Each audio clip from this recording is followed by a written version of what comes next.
Maureen Downey has had a career that is the stuff of envy, at least for me. She's worked all around the world, including fascinating stints in emerging markets. She has a love of learning and is now deeply embedded in the private markets arena, where she focuses on fashioning solutions for investors of all kinds. Hear more about her story next.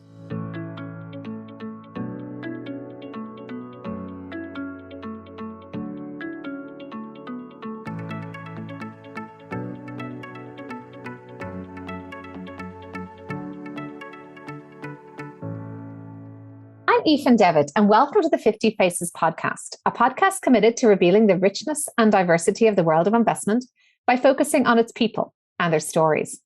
I'm joined today by Maureen Downey, who is a managing director in alternative assets at the Beneficient Company Group, as well as a venture partner at DigitalDx Ventures. She has specialized in alternatives investing with a particular focus on secondary investments and ESG integration for over 15 years. Welcome, Maureen. Thanks for joining me today. Thank you, Aoife, and thank you for having me. Well, let's start with your career journey. Can you take us back to university days and where you grew up?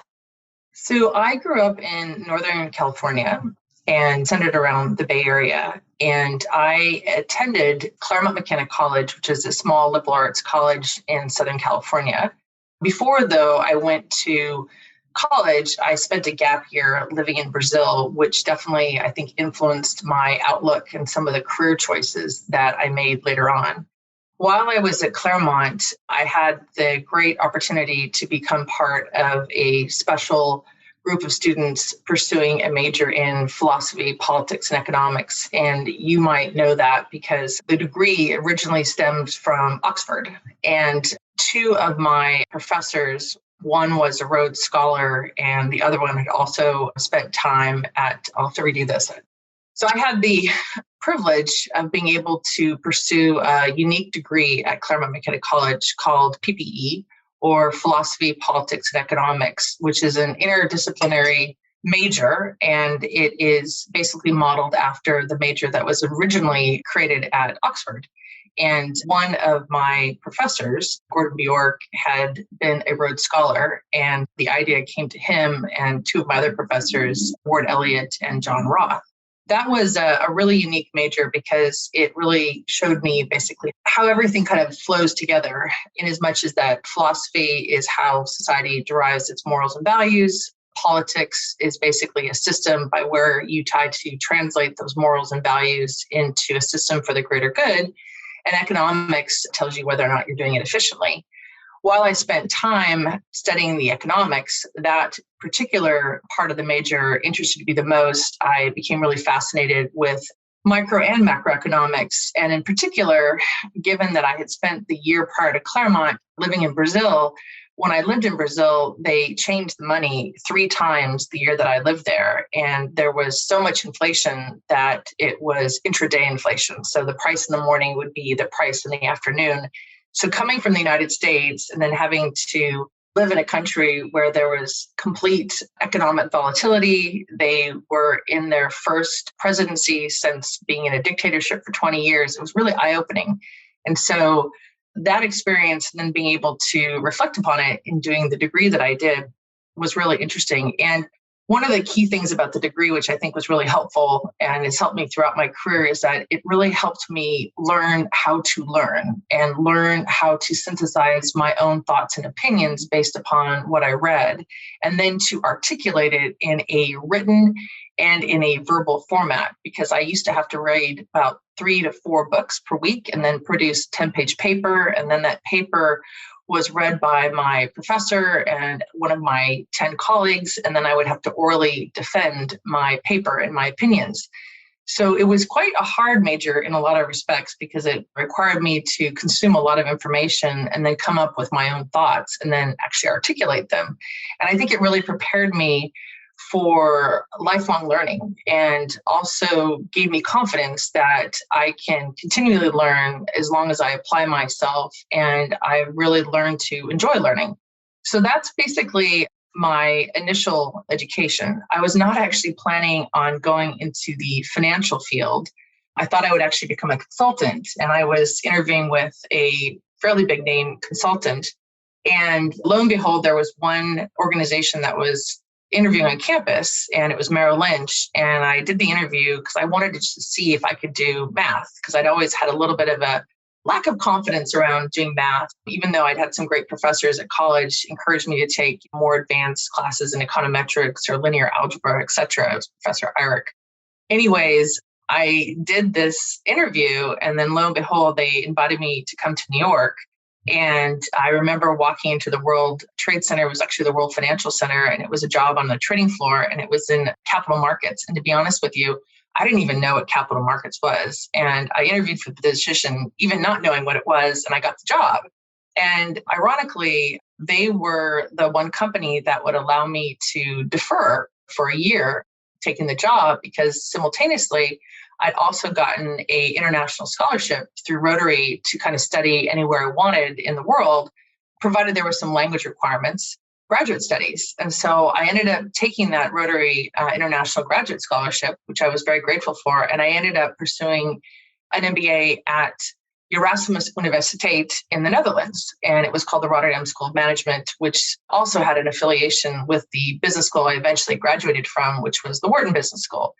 So after I spent a year in Holland, I went back to New York and I took a job on the trading floor at Merrill Lynch, on the debt trading floor. And at the time, there was like 1,000 people on that trading floor. And it was at a time when there was a fair amount of volatility in the markets. And I remember the year that I was there, I started, interest rates went up 250 basis points. And I kind of felt like the jinxed analyst. Like if you sat next to me, you got fired. I think there was 5 or 6 people that sat next to me over a 6-month period that ended up losing their job. And I remember the day that they let go of the entire mortgage-backed desk, when interest rates went up quite a bit by the end of the year. So it was a really eye-opening experience. It was in the 90s, the time when I joined, women were not allowed to wear pantsuits, if you can believe it. And I still remember the day, it was in the late 90s, that there was a woman that was hired at Morgan, a VP, and she walked onto the trading floor in a pantsuit. Those of us who were younger were all really shocked and amazed. So I have a lot of great, interesting stories from my time there on the trading floor. I worked in the international debt capital markets, and then later I moved to another desk, which was focused on private placements and structured solutions and credit derivatives and leverage finance. And that's where I spent the last year and a half of my time at Merrill before I ended up deciding to take a space or slot at the Wharton Business School, which ended up being a great option for me. And Wharton was a really fantastic, eye-opening experience because of the fact that I'd spent a year studying at Rotterdam, and also I'd completed 2 years of the CFA training. I was able to actually waive a good portion of the first-year courses. So that allowed me to take even more electives and have a lot more interaction with the second-year class at Wharton. And Wharton, interestingly enough, has a fair amount of international students, which I don't think people appreciate sometimes as much, because I think they see more international students at Harvard or at Columbia. And I kind of know this because I've done a lot of recruiting at all the different MBA schools during my time in investment banking. But there's a fair amount of students that come from Asia and also come from Latin America. So that was great. I ended up having a great time academically. And I also, instead of joining the private equity club or joining the finance club, I ended up actually becoming co-president of the Wharton Wine Tasting Club, which I have to say had many other side benefits, I think. And that was what I focused on my second year from an extracurricular activity. But overall, it was a great experience. During my summer, I was very keen, and I was keen going into Wharton, that I wanted to do leverage finance in Europe. And when I first started talking to people about it, and this was in 1998, folks were like, it's not there. It hasn't really come to fruition in Europe. But by the time my summer came, it was booming, leverage finance. And I ended up getting a role at Goldman Sachs. And ironically, I turned them down the first time that they offered me a summer position. And this is an interesting story. I wanted to take a job instead at Morgan Stanley because I had known a former boss of mine who'd moved over there, and I just felt that I knew the firm and I knew he was there. And in a very good marketing move, the individual who was running the leverage finance desk at the time said, well, why don't you come over here and get to know us better? And I was like, I was totally unprepared for that. And so anyways, I remember to a woman who was an adjunct professor at Wharton at the time. She was Dutch. She spoke like 6 languages, had 3 kids. And she was like, Maureen, stop being such a woman. She's like, call them back, get on a plane and call the other 2 banks and go make a plan to go visit all 3 of them within a 2-day period. She's like, do it. And I kind of was like, well, I guess so. So anyway, I did just that. And sure enough, Goldman put on a great marketing presentation. To be fair, the other bank that I was thinking about had an M&A offsite. So it was a little bit of an unfair advantage from Goldman's perspective. But anyways, I ended up working for Goldman over the summer. It was great. Things were booming. Private equity firms, especially on the buyout side, were raising a lot of capital. There was a lot of deal flow. And I actually had a skill set that was really applicable and not many other folks had. So I actually, instead of going to all the dinners and musicals and shows, I actually ended up working quite a bit during that summer at Goldman. And I spent a couple weeks post that summer traveling to visit a colleague of mine from business school in Russia. So I also got to have a first row seat because I arrived 2 days before the first evaluation that happened in Russia of 1998. And I left about 3 days after the second evaluation. I'm sure a lot of people don't remember that, but there was quite a bit of fluctuation in currencies, with the Thai baht, with the Russian ruble, and that caused a lot of uncertainty in the market. And sure enough, when the fall came and offers were made, there were colleagues of mine at Wharton who had had offers made to them that then got rescinded just because the banks had to think about their staffing. So I've ended up during my initial work years having a lot of exposure to how economic cycles can impact economies, can impact hiring trends. And it was a really good learning experience for me. And I've always spent, I would say, even though I've been back in the US for about, 18 years or so, I've spent still a great deal of my career working internationally, be it working with firms directly overseas, making investments overseas. So I've always kept a really big component of my career global, not just focused on the domestic US market. So much to unpack there. And I don't think I really knew the extent of your international exposure throughout your education and early work. So interesting. Just getting back to that point about emerging markets and having the front row seat to whether it be inflation or devaluation, Brazil or Russia. How do you think that influenced your approach to risk and to maybe tolerance for volatility?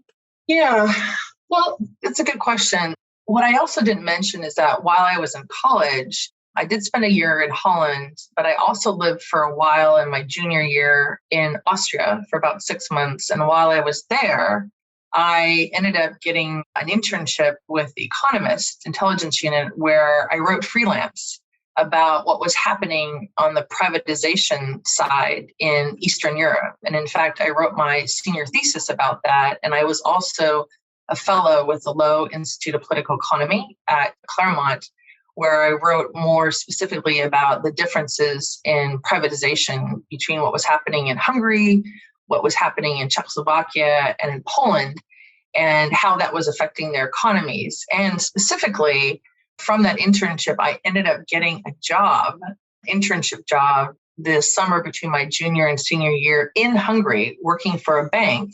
It was a former Austrian bank that had many times in Eastern Europe, a lot of the German and Austrian banks didn't actually have their charters revoked. They just weren't operational. And so it was very easy for them to go back in and open up in Czechoslovakia or Hungary or Poland. So I ended up working for Kreditanstalt. And so that was just amazing for me to see basically a bank that the majority of the people were under 30 years of age. Many of them were under 26 years of age, and they were just essentially running a bank because many of their counterparts who were like 35 to 55 had no experience basically running an organization that had a capitalistic orientation. So I would say that combined with my experience in Latin America as well as Russia gave me a pretty good grounding, I would say, in basically how different economies process the transition to a more capital-oriented economy, as well as also the impact that governments have on nurturing the transition to a more market economy and the impacts that they need to think about from a government perspective and a central bank perspective of how it impacts the population. So getting back to your question about risk, I think that there are different risks in developed markets versus emerging markets. Not to say that one is greater than the other. They're just different risks that you need to weigh and you need to think about. For instance, in most emerging markets, you do not have a really well-developed capital market system. Therefore, it's near impossible to get debt financing, let alone to get startup or early venture financing. So that's where you see the development finance organizations come into play, be it the EBRD in Europe, the African Development Bank, the Asian Development Bank, the IFC. They come in and they play that role of providing capital to debt capital or some equity capital to institutions in those countries, because there is no way to get leverage or financing. Whereas in developed markets, we have a much more established capital system, so you can get different types of leverage or financing. That means that many of the entities that you look at in developed markets have a different type of capital structure, they have more leverage, it's usually more complex, and that actually has more risk. Whereas many times when you're looking at making investments or looking at companies in emerging markets, there is no leverage. Really, you're funding either growth equity many times. Many times you look at making an investment in quote unquote a startup in, say, Latin America, and it would probably be considered a stage C series investment if you found that company, for instance, in the United States. So it's different. The other thing I would say is foreign currency really plays a big role in risk in emerging markets and the ability to, I would say, operationally hedge, depending on where you get your cost of goods sold, where you sell to.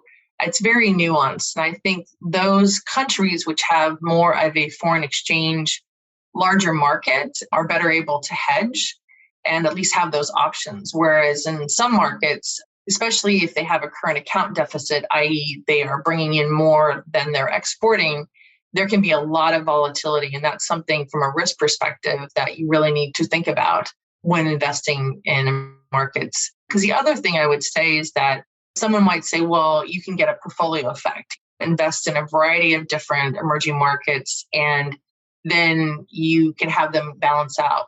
One of the things that I found, and it's an interesting question I posed to the gentleman at the time who was running the private equity fund of funds business at the IFC, his name is David Wilton, was I really wanted to know, because I was in charge of, with a colleague, of constructing my former firm's first ever global emerging markets fund. I wanted to know how correlated emerging market private equity was with developed market private equity. And I went to them because I figured they would have the data. They didn't share, unsurprisingly, but he did do the analysis himself, and it came out that it was 0.5. So there was only a correlation of about 50% between developed market private equity and emerging market private equity. The problem is when you're trying to construct a portfolio of emerging market private equity, maybe not so much on the primary side in terms of making just a primary investment or writing a manager a blank check, is that if you're trying to balance it out with co-investments and in particular with secondaries, or secondaries where you're trying to basically give someone liquidity for their assets about 4 to 5, 6, 7 years in, you can't get enough flow to create that portfolio effect. That's at least what I found, which was the challenge. And then also, too, I do think there is merit to, over time, be it the cycle of 7 years, 10 years, or 12 years, currencies do revert to the mean. But many times you are also hampered by, depending on when you made the investment, you may only hold it for a number of years, and you may have bought in at the trough, and it may not have enough time basically to revert to a better part of the FX cycle. So I would say that FX is probably one of the factors that you need to really think about risk-wise when you're investing in emerging markets. The other thing I would say, which a lot of people don't really focus on in emerging markets, is that when you are looking to make public market investments in emerging markets, and you look at the actual stock exchanges and you look at the companies that are trading on those, you will find many times that about 10 or so companies make up about 50% of the trading volume on those exchanges. And then if you look at those 10 companies, many times they are commodity-related companies or financials. And many times those companies will have a predominant controlling shareholder, be it the government in some instances, or maybe being large families. So you have still, I think, a limited amount of float and influence on those companies. Where I thought private equity played a great role in emerging markets is that if you looked at the sectors that were growing the fastest in emerging markets, be it logistics or healthcare or private education or technology, many of those sectors were growing much faster on the private side, and they were representing a greater portion of the country's GDP. But if you looked at the public market exchange, you wouldn't see the sector breakdown reflected there because, again, it was still predominantly controlled or dominated by a handful of companies still in the commodities or financial sectors.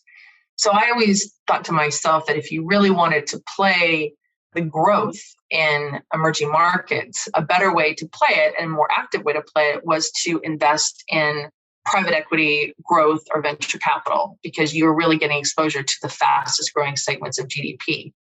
Now, one of the big questions that I always got asked, it was probably like the second question that I got asked by potential investors who were looking to make investments in the funds that we managed was, how do you know that you're doing an adequate job on ESG due diligence? How do you know there's not corruption or environmental issues or social issues? And I would say that you can use again, similar parameters what you use in developed markets, but you're potentially looking for different things. And I would also say it's a bit more nuanced because on the environmental side, there were times when I would look at companies that were constructing a power plant that was upstream from a city, and maybe there would be waste or maybe there would be an impact on the environment, but yet that power plant was producing energy for a city that before was having to import at a very high cost energy from external sources.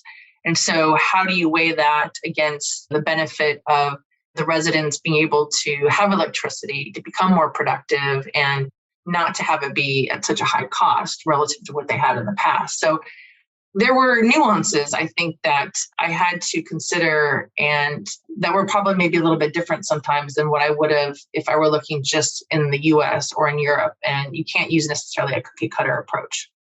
That's fascinating. Well, that's a great segue to the world of secondary investing, since secondary investing tends to involve venture capital interests being sold on the secondary market. Can you tell us a little bit about the solutions that you're seeking to provide at the Beneficient Company?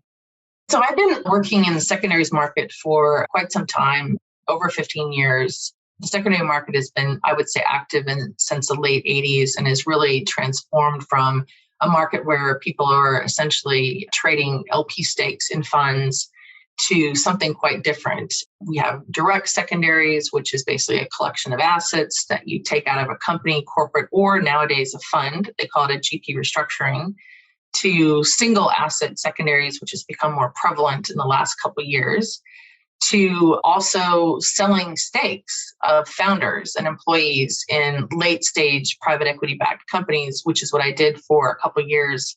I was a portfolio manager at a late stage growth fund it was a 40 Act fund. And so that is also an area where it's growing quite tremendously just because we have so many companies that have remained private, and the time to exit is now, it used to be, I think, 4 years in 1999 for a private company. Now it's up to 13 or 14 years. So that will continue to be a pressure point. And then the other thing is, and this is kind of where Beneficient Company Group focuses, is on the growing segment of high net worth, ultra high net worth, and small to mid-sized institutions that have less than $1 billion of AUM, who may not have 5 years ago been very active in investing in alternatives.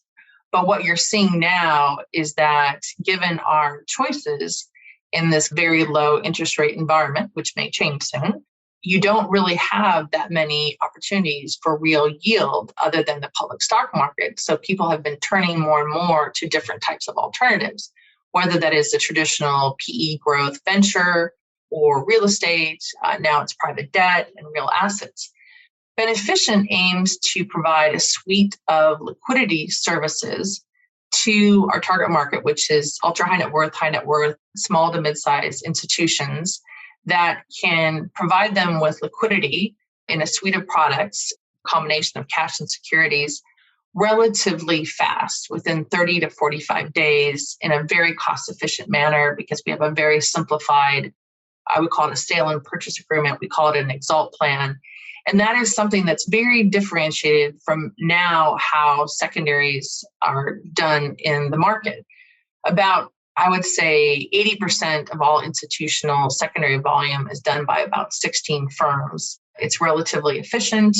There are a number of intermediaries who, many of them came out of investment banks, who service the LPs and the sellers, and there are some very professional secondary firms. But that usually is a process that can take anywhere from 6 months to 18 months. You have to have lawyers on the other side. There's a lot of paperwork in terms of a sale and purchase agreement, the GP transfers agreements. There's a lot of confidentiality, letters that need to be signed. And so it's quite a long process. I've been both a buyer and I've been a seller.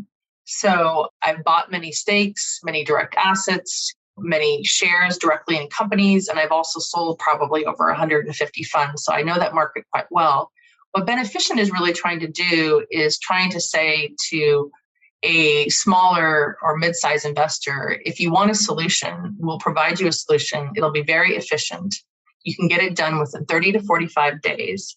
We'll provide you a range of options.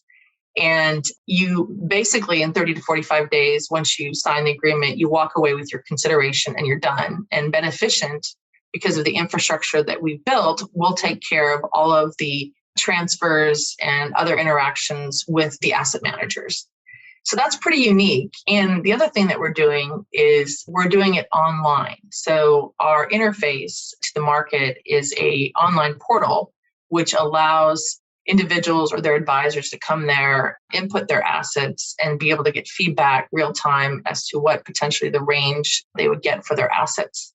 And in our market research, we found that one, the segment of the market that's growing the quickest for alternatives is the high net worth and ultra high net worth. And I know from just personal experience, looking at the institutional market, the more liquidity providers, secondary funds that you have in the market, the more the market grows, because those investors become more comfortable putting more money in because they know that there's a way for them to get their money out and there's a way for them to do portfolio rebalancing. It was kind of a dirty word back 20 years ago to say secondaries, because GPs didn't want to know that their LPs were getting out. They thought it was kind of taboo. But over time, both GPs recognize that the secondary market can be quite an interesting tool for them, because they can say, okay, I have an LP or two LPs that won't support me in my next fund. Let me take their positions and let me try to utilize those and package it with a primary commitment to my next fund. And therefore, I can probably get capital from maybe other LPs that I wouldn't have in the past. And then LPs know that not only can they sell and they can sell efficiently and get a good price, but they can constantly do this if they want to do portfolio rebalancing. That is not available currently now to smaller investors. And I'm sure you could probably talk to some of your clients who might have gotten into a non-traded REIT or a debt fund, and they're just holding it for 15 years.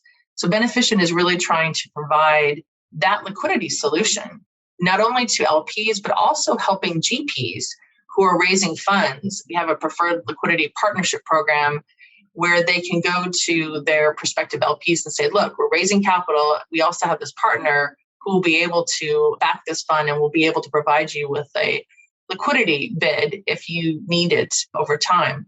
The other thing to note too is that unlike institutional investors, high net worth investors have a different tax profile. And also too, they are subject to, unfortunately, I'll call them the 3 Ds: death, demise, and divorce.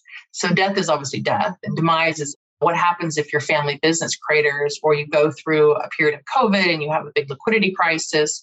And then divorce is obviously divorce. You have to split assets. So many times they have a different set of challenges than institutional investors will have. That's so interesting that it's the exit that will drive perhaps the demand. I suppose one question around the exit is, one thing to be able to exit in theory. So as the other is any liquidity or illiquidity in that market and how much of a discount one might be willing to take. If you were to look forward for the next 5 years in terms of the liquidity and just general transaction volume and perhaps the price gap, the discounts in the secondary market, how do you see that evolving? Now, you have a lot of competition on the institutional side. And I think you have a lot of firms that are bidding up what I would call some of the better fund positions, or fund positions that I would call like the flow names, basically funds that you see over and over again. I mean, as you know, there are some large mega buyout managers, even the large managers that have 10, 15, $20 billion funds. And so there's constantly a lot of flow in the market. And I think the price there will be very, very efficient.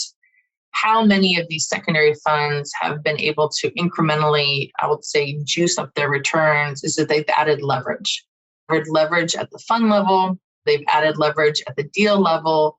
So you have also a different risk profile. So one thing I would say to those institutional LPs that are looking at secondary funds is not only look at their deals that they've done and look at their IRRs and their multiples, but really ask them, what degree of leverage do you have on these deals, on these assets, or at the fund level? Because that obviously increases the risk profile. I think that's something that people don't always appreciate.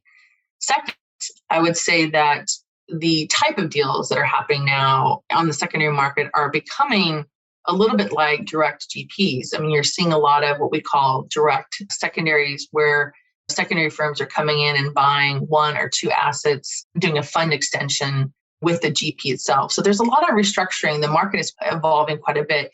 At the end, though, I think what it's doing is it's probably increasing the risk profile a bit with secondary funds in order to get a bit more return. So I think as an institution, because of the type of funds that are traded and also the size, that pricing has gotten much more efficient. There's a lot more capital structuring, and the risk profile has probably increased in order to get the equivalent return.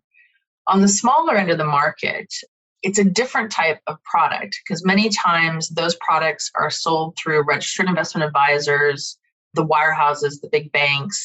They have different fee structures.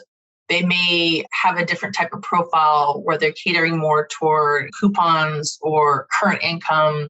I'm thinking about REITs, I'm thinking about debt. And so those will probably command a bit more of a discount just because they have a higher fee load. Second, I think that some of them probably will transact in a smaller size. So there might be more of a discount involved there, because of the fact that it takes the same amount of time and effort to do a $1 million transaction as it does to do a $20 million transaction or a $200 million transaction. So I would anticipate that there's still going to be a bit of a discount, a greater discount at the smaller end of the market, just because of the different type of products, the size. And also, I think that as these businesses scale, not only Beneficients, but I assume that there will be competition. The more deals you do, though, because of the way Beneficient is structured. So Beneficient is not a secondary fund. It is an operating company. It is structured as a trust bank institution. It has a cost of capital. And as the company scales, the cost of capital will go down. And that will allow or enable Beneficient to offer better pricing to the market as it scales. And frankly, as we collect more and more data on the market, we'll become more and more efficient at pricing, and discount between NAV and the pricing will decrease over time. Another thing that makes Beneficient unique is that it is the recent recipient of a new law that was just passed by the state of Kansas called the TEFI Act, which stands for the Technology-Enabled Fiduciary Financial Institutions Act, which allows Ben to be structured as a trust bank. And therefore, it is regulated by the Kansas State Bank Commissioner and the State Banking Board. And it permits, via these organizations, to commence operations as a regulated fiduciary versus many other secondary liquidity providers in the market are regulated by the SEC.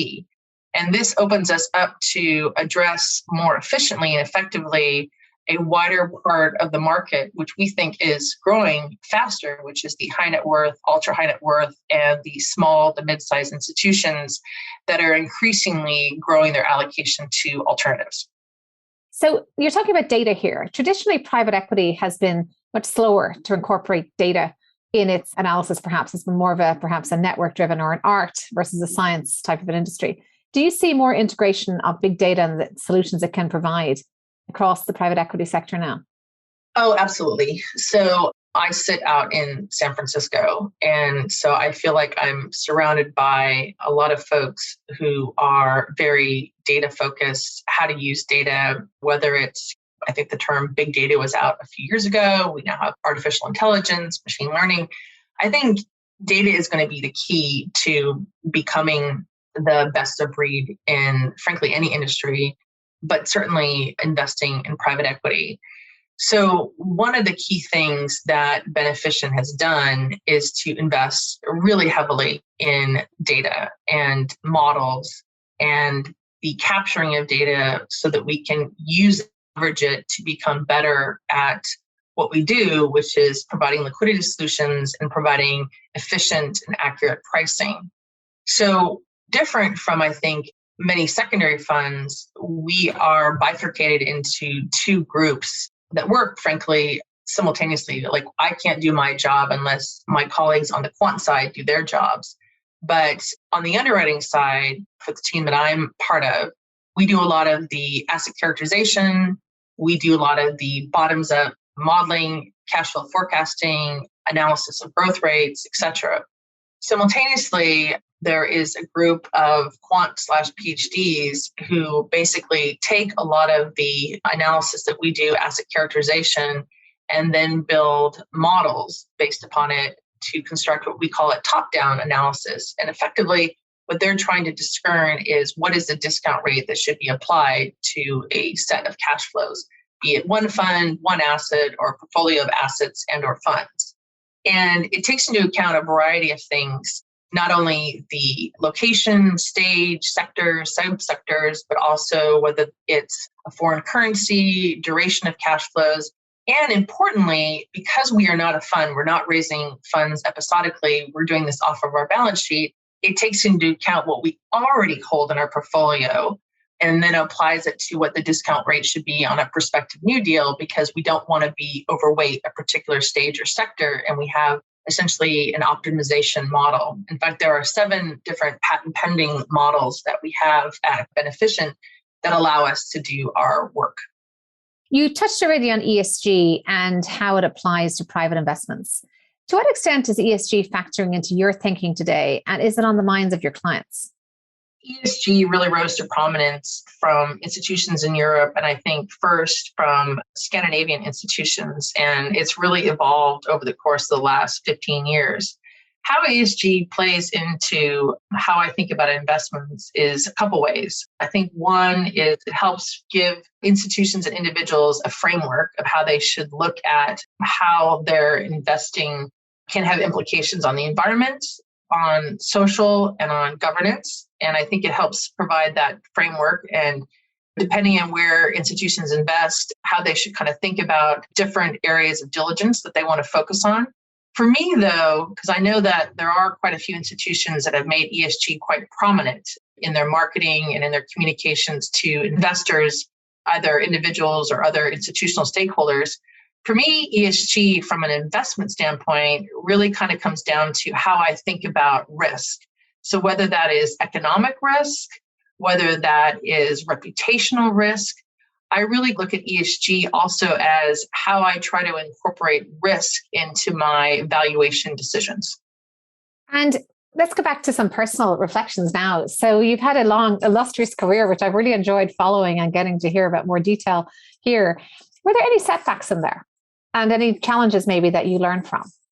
Yes, there's always setbacks. That's what provides you character, or enables you to get character as you try to overcome those setbacks. I would say that when I transitioned from London and moved back to the Bay Area with Goldman, I decided to work in healthcare rather than where I had been previously focused. And that was a real challenging stint for me, in as much as that going from basically an industry focus where I used a lot of my debt, leverage finance, structuring, derivative, M&A skills to effectively a market, at least out here in the Bay Area, where most of the companies were biotech, early med device. There was a few specialty pharma companies. Many of these companies, they didn't have any debt, let alone any cash flow. So one, with no cash flow, you can't do any accretion dilution. And with no ability to put debt because you have no cash flows, you're really just subject to doing equity offerings or rights offerings or convertible bonds. And so it was a skill set that I needed to learn, more of the equity side of the balance sheet. But more importantly, a lot of the conversations revolved around trying to figure out which of the earlier stage companies were prospects to be bought by some of the big biotech or pharma companies, and having dialogue with the chief CMO, which in this case means chief medical officer rather than chief marketing officer, and just being really able to understand their lingo and their knowledge about what exactly their drug or their biotech molecule was trying to target. And so it was a lot more medical training, I would say, knowledge of biology, pharmacology, that frankly I didn't have, right? I had really come through on the more politics, economics, finance. I did have an entrepreneurial management major coming out of business school, but I had nothing really to do with healthcare. I happen to come from a family of 4 doctors. I am the black sheep. I am the only one who's not really in the healthcare industry. So I was doing a lot of phone calls basically to family. But that was a real struggle because frankly, I worked with a couple of folks that were actually older than I was, that were associates, and I was a VP, and they knew far more about the industry than I did. They had either PhDs or masters in biology or pharmacology, and they could really have a really credible discussion with a lot of these senior folks at these smaller to mid-sized growing biotech companies, and I couldn't. So that was really daunting. And so it made me really appreciate how much you really need to understand and know, and frankly, how vast the healthcare sector is. I mean, there's probably about 9 or 10 different subsectors. And it was quite humbling. So I've always kept doing by my involvement with DigitalDx in the healthcare space, because I think it is so important, the work that people do in that space, and frankly, folks to be able to finance that work. But I think now I know the questions to ask, but I don't always necessarily know the answers. And that's kind of what I lived firsthand by. The second step back is that having spent a lot of time living and working in emerging markets and investing in emerging markets, I became very aware of not only the differences between what was going on in emerging markets versus developed markets, but also the importance that technology could have to many emerging markets and how it was taking time for sometimes that technology to come to an emerging market, or sometimes when it did, how disruptive in an adverse way it was to a particular market. A good example would be there was a company in Brazil called Peixe Urbano, which means urban fish in Portuguese, that was doing quite a good job, and it was similar to Groupon. And when Groupon came into Brazil, it effectively destroyed the market, and Peixe Urbano actually went out of business. And I really wanted to do something impact-oriented or sustainability-oriented. And I think I came out of that and was focused on it a little bit too early in the marketing phase, because I had hoped to basically do a little bit more focus and work around impact sustainability. And that effort that I put out there was probably a little bit too early to where the market was evolving. It's in quite a different place today than it was, say, 7 years ago. So that was a disappointment for me. I think I was just a little bit too early. And it's not that it's grown exactly in the linear fashion that I thought it would be, but it's certainly much more evolved and much more diverse than it was, say, 7 years ago. Over the course of your career, were there any key people who left a particular impression on you or who maybe were mentors throughout? Yes, I kind of smile as I think about this. I would probably say, going back to my college days, my 3 professors had a profound impact on me. And one in particular, I was asked to collaborate with a couple of my fellow colleagues in my course of study to produce a paper on what we thought the good society is or composed of. And at the time, there was riots in LA. Not so different, but similar genre about what happened with George Floyd. This was the Rodney King riots in Los Angeles. And they happened, these riots, the night before we were supposed to turn our paper in. And I just remember us coming to class the next day with our papers in hand, and all of us being extremely disillusioned and dejected and thinking that there was no such thing as a good society. And the professor that I had, John Roth, he looked at all of us and he ended up having tears come to his eyes. And, he was an interesting man. He is an ordained Protestant minister, and he spent his life's work writing books about the American dream as well as the Holocaust. And he used to do a lot of mediation between the Irish Catholics and the Irish Protestants, also during the 80s and 90s. So very interesting man. And he said to us, he said, you know what, if you don't care and if you don't see that there's hope, then how will there be hope? Because you are essentially the next generation, and haven't you learned how interconnected you are with your communities? And communities are concentric. It starts with the people in this class, your families, your communities, your colleges. And for me, I learned one is that we truly are really interconnected. And as such, we have a responsibility to act, to do, and to give back to our communities. And that really stuck with me. It has stuck with me all through my life. And although I was an analyst and associate earlier in my career and had no time to necessarily do my laundry, let alone try to join a nonprofit, that has always been in the back of my mind. And I've always thought about it because I do see us as individuals very connected to our communities, and we have definitely a responsibility to give back. The second person who probably influenced me was someone who'd grown up in the Deep South, a person of color who had achieved a law degree and a medical degree. And I remember one time I was really whinging about something to do with my career and how unfair it was. And he turned to me and said, Maureen, life is unfair. And I was like, but he's like, no, Maureen, life is unfair. And so what? What are you going to do about it? And it kind of really made me realize that, yes, despite what you may think or want to think, life is unfair sometimes. And it's up to you to decide how you want to address that challenge. And that comes to, I guess, another key piece of advice that I got from another former colleague of mine, which was you need to learn how to reframe. And again, it's kind of a combination of the advice I got from this former mentor and this current mentor is that, do you want to be a victim? Do you want to have something happen to you, or do you want to have something happen by you? And I decided early on, I wanted to have things happen by me. And so not everything is necessarily by you, but you have the ability to reframe situations, experiences, so that at a minimum, you can take away from it, what have I learned? What have I gained? The last thing I would say kind of circles back to my first point, and that is you need to have the ability to actively listen and to have empathy. Because if you don't actively listen, you're not learning. And then if you don't have empathy, you can't really effectively sometimes hear what the other person's saying, because you have to put yourself in their shoes so that you can get a really big picture. And I think is a key thing, is the ability to actively listen enables you to learn. And again, going back to what really drew me to my area of study in college, I love learning. And I love learning because I like to see what I can do. And there have been times in my life, most of the time, I think I am oriented toward seeing what my potential is. So I love to try new things and learn new things. There have been periods of my life and my career, especially when I was in investment banking, where I think I shifted my mentality from having a growth mentality where I wasn't afraid to try because I wasn't afraid to fail, to other times where I stopped trying and I was very concerned about failing and not keeping up with the pack. And what happens if I didn't make this promotion or the other promotion?